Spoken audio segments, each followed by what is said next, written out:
அனைவருக்குமே வணக்கம். சற்று முன் கிடைத்திருக்கக்கூடிய ஒரு மிக மிக முக்கியமான செய்தி ஒன்று வெளியாகியுள்ளது.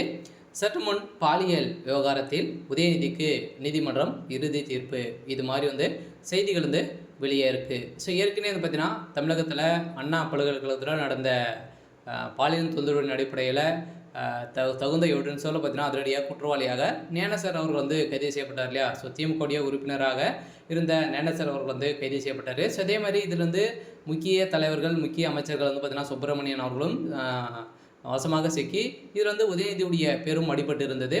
ஸோ இந்த நிலையில் இப்போ சமீப காலத்தில் 2 நாட்களுக்கு முன்னாடி பார்த்தீங்கன்னா அண்ணாமலை அவர்கள் பார்த்தீங்கன்னா ஒரு வீடியோ வெளியிட்டு இருந்தார். ஸோ உதயநிதிக்கு எதிராக பார்த்தீங்கன்னா மாணவி கொடுத்த ஒரு வீடியோவின் அடிப்படையில் இப்போ உதயநிதி ஸ்டாலின் அவர்களுக்கு இந்த பாலியல் விவகாரத்தின் அடிப்படையில் ஸோ நீதிமன்றம் தீர்ப்பு வழங்க போகிறாங்க அப்படின்ற மாதிரி தகவல் வெளியாக இருக்குது. சொல்ல பார்த்தீங்கன்னா இப்போ உதயநிதி இந்த பாலியல் வழக்கில் உதயநிதி தான் அந்த சார் அப்படின்ற மாதிரி இப்போ தகவல் வெளியாக இருக்குது. சொல்ல ஏற்கனவே உதயநிதிக்கு எதிராக ஞானசேகர் மாறி வரார் இல்லையா. சொல்ல பார்த்தீங்கன்னா இப்போ அவருக்கு 30 ஆண்டுகள் சிறை தண்டனை விதித்திருக்காங்க.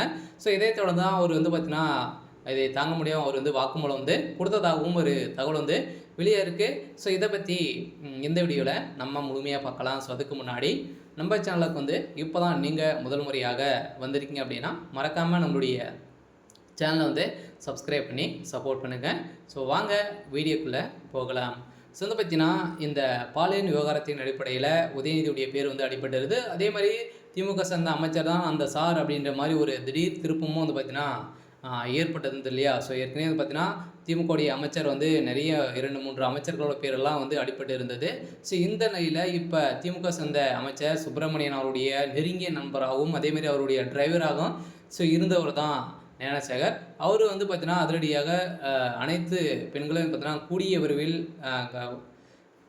மயக்கக்கூடிய விதமாக தான் அவர் இருந்திருக்காரு. அவருடைய மனைவிகளும் பார்த்தீங்கன்னா வாக்குமூலம் கொடுத்துருக்காங்க. ஸோ இந்த நிலையில் இப்போ அதிரடியாக பாலியல் வழக்கில் உதயநிதி பேரும் அடிபட்டு இருக்குது. சொல்ல உதயநிதிக்கு இதில் தொடர்பு இருக்கா அப்படின்றத நீதிமன்றம் தீர்ப்பு வழங்க போகிறாங்க. சொல்ல இருந்தாலுமே உதயநிதி தான் அந்த சார் அப்படின்ற மாதிரி இப்போ தகுந்த ஆதாரம் பார்த்திங்கன்னா தமிழகத்துடைய பாஜகவுடைய தலைவர் அண்ணாமலை அவர்கள் ஒரு வீடியோ வெளியிட்டிருக்காரு. இந்த வீடியோவின் அடிப்படையில் தான் திமுக தலைமையகத்தில் பெரும் அதிர்ச்சியும் பரபரப்பையும் ஏற்படுத்தியிருக்கு. சொல்ல உதயநிதி ஸ்டாலின் அவர்கள் அதிரடியாக கைது செய்யப்பட போகிறாரு அப்படின்ற மாதிரி வெளியேறக்கூடிய செய்தியின் அடிப்படையில் அதிரடியாக இந்த பாலியல் வழக்கில் திமுக ஆட்சிக்கு ஒரு மிகப்பெரிய கேள்விக்குறியாகவே ஸோ வந்திருக்கு. இருந்தாலும் முதல்வர் ஸ்டாலின் அவர்களுக்கு கூடிய விரைவில் தமிழகத்தில் ஆட்சி கலைப்பு ஏற்படலாம் அப்படின்ற மாதிரியும் ஒரு அப்டேட் கிடைத்திருக்கு.